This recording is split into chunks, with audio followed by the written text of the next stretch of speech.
The photograph is small, no larger than a playing card.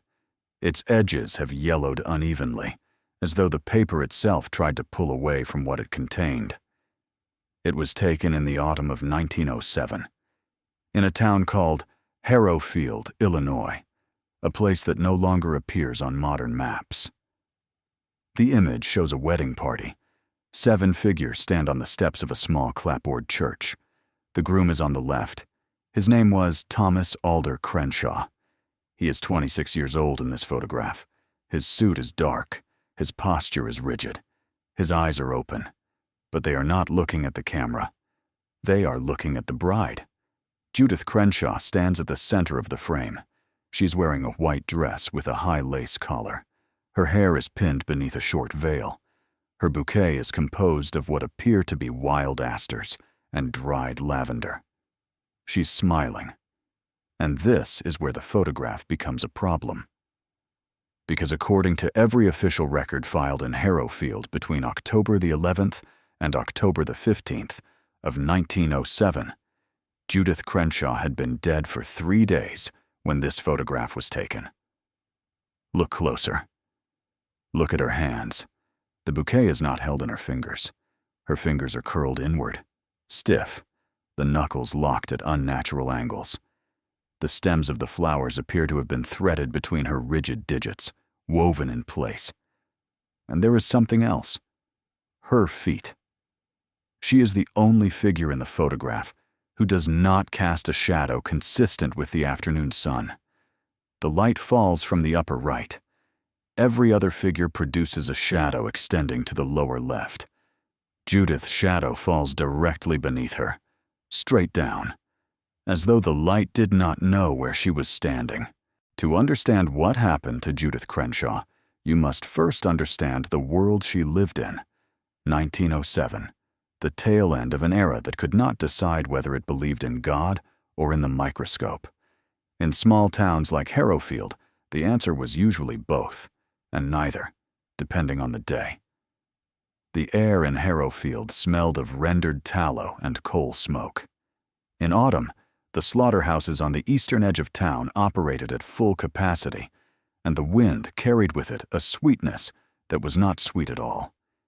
It was the smell of fat being separated from flesh. It hung in your clothing.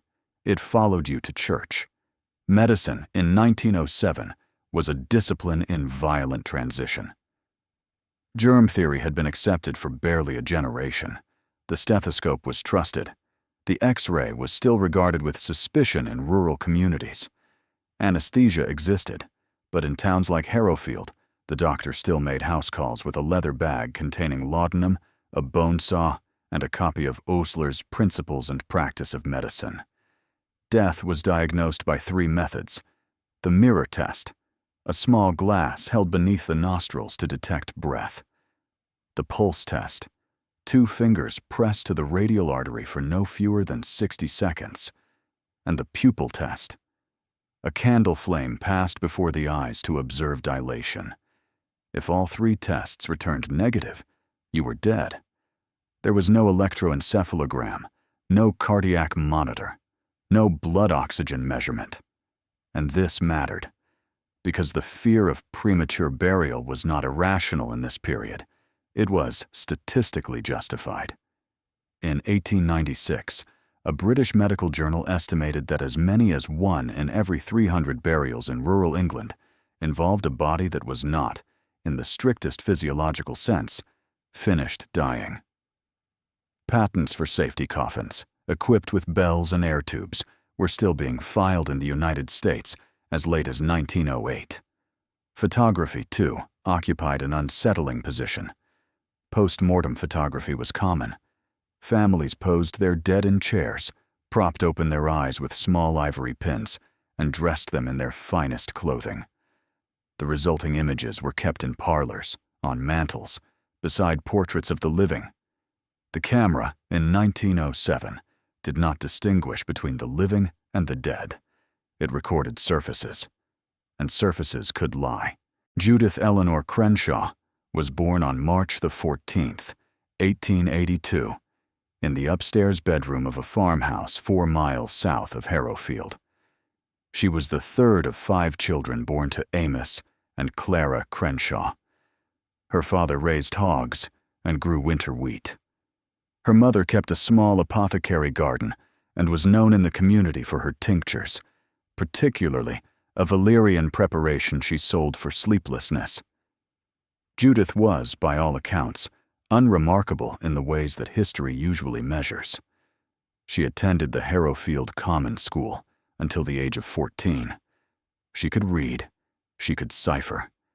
She had a neat, slanting hand that her teacher, a Miss Dorothea Plim, once described in a school report as meticulous to the point of peculiarity. And that word, peculiarity, appears more than once in the records surrounding Judith. Not in a dramatic sense, not in the way that stories like this usually frame their subjects. Judith was not strange. She was particular. She organized the family root cellar by vegetable type and harvest date. She labeled her mother's tincture bottles in a personal shorthand that no one else could read. She kept a journal, written in a cipher of her own invention, which has never been decoded. She was known to sleep very little. Her younger sister, Emmeline, later told a reporter from the Sangamon County Gazette that Judith often sat awake in the dark, not reading, not sewing, simply sitting with her hands folded in her lap, her eyes open, her breathing so shallow that Emmeline sometimes held a hand beneath her sister's nose to confirm she was alive. This detail would become significant. In 1899, at the age of 17, Judith began working as a seamstress at Harrowfield's only dressmaker, a shop owned by a widow named Mrs. Lenora Voss. She was good at the work, quiet, fast. She could stitch a hem so even that Mrs. Voss reportedly said you could lay a ruler along it and not find a deviation of a single thread. In 1905, she met Thomas Alder Crenshaw, no relation, despite the shared surname. Thomas was a surveyor's assistant from the neighboring town of Dunmore. He was quiet, practical, and by the accounts that survive, deeply in love with Judith, in a way that seemed to unsettle him. They were engaged in the spring of 1907. The wedding was set for October the 15th. On October the 11th, 1907, 4 days before the wedding, Judith Crenshaw collapsed in the kitchen of her family's farmhouse. She had been standing at the basin, washing turnips. Her mother was in the next room. Clara Crenshaw heard the sound of a body striking the floor and found her daughter lying face down on the kitchen boards, her arms at her sides, her legs straight, as though she had not fallen, but had been laid down. She was not breathing. The family physician, Dr. Horace Whitfield Pemberton, was summoned. He arrived within the hour. Dr. Pemberton was 61 years old, a graduate of Rush Medical College in Chicago, and had practiced in Harrowfield for over 30 years. He was not a country quack. His records were meticulous. His handwriting was legible. His case notes survive in partial form in the Sangamon County Historical Society archives. He performed the mirror test. No condensation. He performed the pulse test. No radial pulse detected over a period of 90 seconds. He performed the pupil test. Fixed. Dilated. No response to candlelight. He noted the skin was cool to the touch. He noted a bluish discoloration around the lips and fingernail beds, consistent with cyanosis. At 4:17 in the afternoon, Dr. Pemberton recorded Judith Eleanor Crenshaw's time of death. Cause of death was listed as cardiac syncope of unknown origin. The body was washed and dressed by her mother and sister. It was placed in the front parlor on a cooling board. Candles were lit. The mirrors in the house were covered with black cloth. And then something happened that Dr. Pemberton could not explain. At approximately 11 o'clock that evening, 7 hours after the official time of death, Emmeline Crenshaw entered the parlor to replace a candle that had guttered out. She found Judith sitting upright on the cooling board. Her eyes were open. Her hands were folded in her lap, She was not breathing, but she was sitting up. Emmeline screamed. The family rushed in. Amos Crenshaw later stated under oath that when he entered the room, Judith's head turned toward him. Slowly, the way a weather vane turns in a weak wind, Dr. Pemberton was summoned again. He arrived at midnight. He examined Judith a second time. His notes from this second examination are the most unsettling medical document I have ever encountered in researching this channel.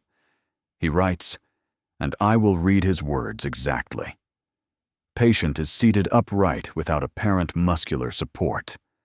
Skin temperature remains approximately 12 degrees below normal. No radial pulse. No carotid pulse. No respiratory movement of the chest or abdomen.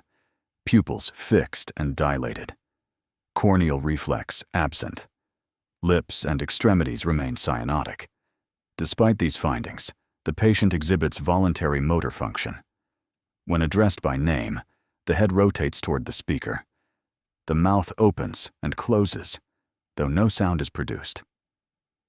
I am unable to reconcile these observations with any known medical condition. I am unable to certify this patient as alive. I am equally unable to certify this patient as dead. He signed the note. He dated it. And then he added a single line at the bottom of the page. God forgive me. I do not know what I am looking at. Over the next 3 days, the situation in the Crenshaw farmhouse escalated beyond anything the community of Harrowfield had ever witnessed. Dr. Pemberton visited twice daily. He brought with him a colleague, Dr. Silas Ormond Fitch, a younger physician from Springfield, who had trained at Johns Hopkins and who had access to more modern diagnostic equipment, including a portable sphygmomanometer, a device for measuring blood pressure that was still relatively new in clinical practice. Dr. Fitch's examination, conducted on October the 12th, confirmed Pemberton's findings. No blood pressure reading could be obtained. The mercury did not move. The cuff was applied correctly. The stethoscope was placed over the brachial artery. Silence. And yet Judith moved. She did not move as a living person moves. Her movements were described by Dr. Fitch as discontinuous. She would be still for long periods, sometimes hours, and then a limb would change position. Not gradually. Not with the smooth arc of muscular contraction. The arm would simply be in one place, and then it would be in another. Dr. Fitch used a word in his notes that I find deeply unsettling. He described the motion as editorial, as though someone were making corrections to the position of a body. On October the 13th, Father Cornelius Dunn, the parish priest of St. Brendan's Catholic Church in Harrowfield, was invited to the farmhouse. Father Dunn was a practical man, not given to superstition. He had served in the Philippines during the Spanish-American War as a military chaplain. He had seen death in many forms. He spent 40 minutes alone with Judith in the parlor. When he emerged, he was pale. His hands were shaking. He asked for whiskey, which was unusual, as he was known to be a temperance man. He told the family 3 things. First, that Judith had looked at him when he entered the room.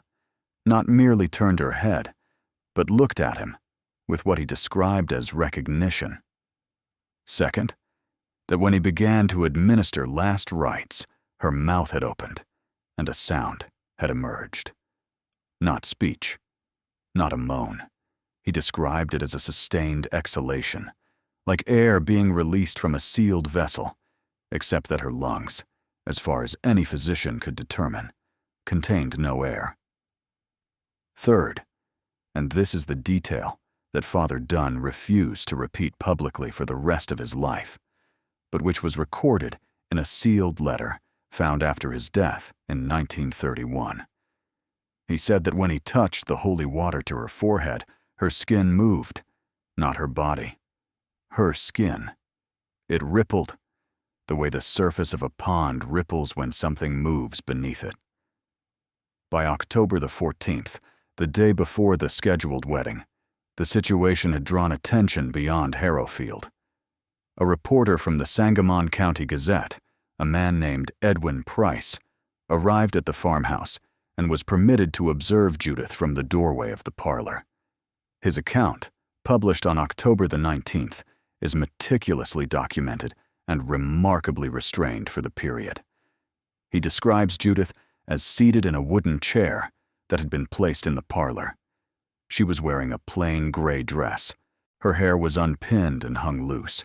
Her eyes were open and, he noted, dry. She had not blinked, according to the family, in over 60 hours. He describes the smell in the room, not the smell of decay. That is what makes this account so deeply troubling. He describes the smell as floral and alkaline, like crushed geranium leaves mixed with lye. He describes it as a smell that seemed to come not from Judith's body, but from the air immediately surrounding her, as though she existed inside a pocket of different atmosphere. Dr. Pemberton, in his notes from that same day, recorded a temperature reading taken by placing a thermometer under Judith's tongue. 51 degrees Fahrenheit. The ambient room temperature was 68 degrees. Her body was colder than the room she sat in. And then Thomas Crenshaw did something that no one expected. He announced that the wedding would proceed as planned. October the 15th, 1907. The morning was overcast. A thin rain had fallen before dawn, and the roads into Harrowfield were soft with mud. Thomas Crenshaw arrived at the Crenshaw farmhouse at 9 o'clock in the morning. He was wearing his wedding suit. He was clean-shaven. His eyes, according to Edwin Price, who was present, were red-rimmed but steady. He entered the parlor alone. He emerged 20 minutes later carrying Judith. She was wearing the white wedding dress that she had sewn herself in the weeks before her death.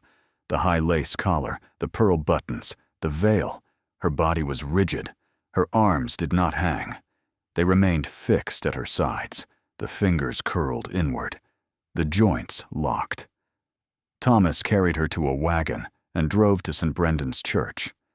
Father Dunn was waiting. What happened next was witnessed by approximately 34 people, according to the church register. The ceremony was brief. Father Dunn read an abbreviated rite. Thomas stood at the altar. Judith was propped in a chair beside him, the bouquet of wild asters and dried lavender threaded between her rigid fingers. And then the photographer arrived. His name was Mr. Aldous Kemp. He operated a portrait studio in Springfield and had been hired weeks earlier to document the wedding. He had not been informed of the circumstances. When he arrived and saw Judith, he reportedly set down his equipment and said, "I will not photograph a dead woman." Thomas Crenshaw looked at him, and then Judith looked at him. Her head turned, slowly, toward the photographer. Aldous Kemp picked up his camera. He took one photograph. The photograph I described at the beginning of this video. The flash powder ignited. And in the moment of the flash, every witness in the church reported the same thing. Judith opened her mouth, and from her throat came a sound that Edwin Price described as a chord played on an instrument that has no strings. It lasted approximately 4 seconds. It was not a scream. It was not a word. Multiple witnesses described it as harmonic, as though several tones were being produced simultaneously from a single throat. Dr. Pemberton, who was standing near the back of the church, recorded in his notes that the sound produced a physical sensation of pressure in the inner ear, similar to a rapid change in altitude. And then Judith Crenshaw became still, truly still, the kind of still that does not require a physician to interpret. Her eyes, which had been open and dry for 4 days, closed, her fingers uncurled. The bouquet fell to the floor. Dr. Pemberton examined her one final time at the altar of St. Brendan's Church. His notes read simply, "Patient is now dead in the conventional sense. Rigor mortis onset within minutes, which is not physiologically possible. I am closing this case." Judith Crenshaw was buried that same afternoon in the churchyard of St. Brendan's. The wedding and the funeral were conducted within hours of each other. The same flowers were used for both. Thomas Crenshaw left Harrowfield within the week. He was last documented in a land survey record in Butte, Montana in 1912. After that, nothing. No death certificate, no further records. He simply ceases to appear in any archive. Dr. Pemberton retired from practice in 1909, 2 years after the event. He cited nervous exhaustion. He moved to a boarding house in Peoria and died in 1914 of a stroke.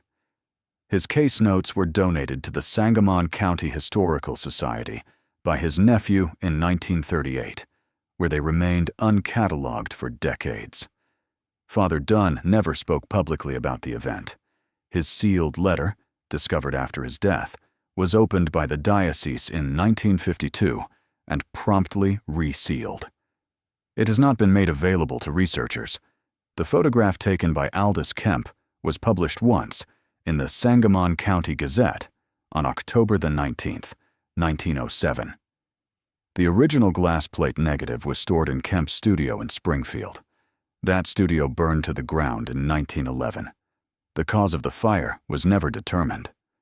St. Brendan's Church was demolished in 1923 after the town of Harrowfield was largely abandoned following the rerouting of the regional railroad. The churchyard wasn't relocated. It was simply left, overgrown, unmarked. The precise location of Judith Crenshaw's grave is no longer known. The Crenshaw farmhouse stood until 1941, when it was struck by lightning during a dry storm and burned. Every physical location connected to this case has been destroyed. What remains are documents, and one small photograph with yellowed edges. In 2017, a paper was published in the Journal of Anomalous Neurological Phenomena by Dr. Lena Marchetti of the University of Turin. The paper was titled Persistent Motor Function in the Absence of Measurable Cardiac Output, a Theoretical Framework. Marchetti proposed that in extremely rare cases, the human nervous system may enter a state she termed autonomic persistence, in which residual bioelectric fields within the peripheral and central nervous systems continue to generate motor signals for a period of hours or even days after the cessation of cardiac and respiratory function. She cited 3 historical cases. Judith Crenshaw was the second. The paper was peer-reviewed. It was not retracted, but it was also not widely cited. It asks a question that I think deserves to sit with you tonight.